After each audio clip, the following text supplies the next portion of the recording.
Hello दोस्तों, आज की कहानी का शीर्षक है खुद को जानो। अनिरुद्ध एक सफल कारोबारी था। उसकी जिंदगी में हर तरह की सुविधाएं थी, लेकिन उसके मन में हमेशा एक अजीब सी बेचैनी रहती थी। दौलत और शोहरत होने के बावजूद भी वह खुद से ही अजनबी महसूस करता था। हर रात उसे ऐसा लगता कि कुछ अधूरा है, जैसे उसका असली मकसद कहीं खो गया हो। एक दिन अनिरुद्ध एक बुजुर्ग साधु से मिला, जो पास के पहाड़ों में साधना कर रहे थे।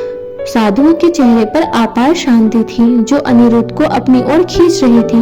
अनिरुद्ध ने उसके पास जाकर अपनी बेचैनी बताई और पूछा, मैंने सब कुछ हासिल कर लिया है, फिर भी मुझे शांति क्यों नहीं मिलती?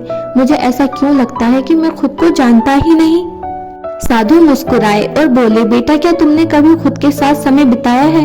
क्या कभी अपने भीतर झांक कर देखा है? अनिरुद्ध चुप हो गया। साधु ने उसे कुछ दिन पहाड़ों पर ठहरने की सलाह दी और कहा, पहले खुद को जानो, फिर जीवन के सारे सवाल अपने आप सुलझ जाएंगे। अनिरुद्ध ने साधु की बात मान ली।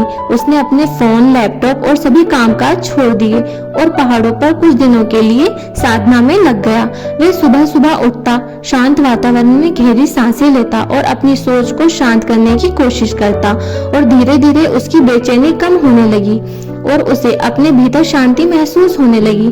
कुछ दिनों बाद उसे महसूस हुआ कि उसके असली सपने और इच्छाएं तो बहुत अलग थीं।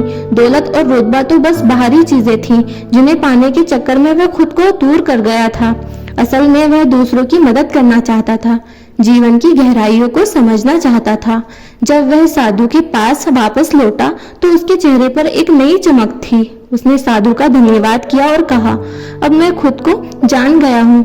अब मेरी जिंदगी में जो भी आएगा, मैं उसे पूरे मन से अपनाऊंगा और हर पल को जीऊंगा। साधु ने कहा, ये जीवन का असली उद्देश्य है, खुद को जानना और हर पल की सच्चाई को जीना।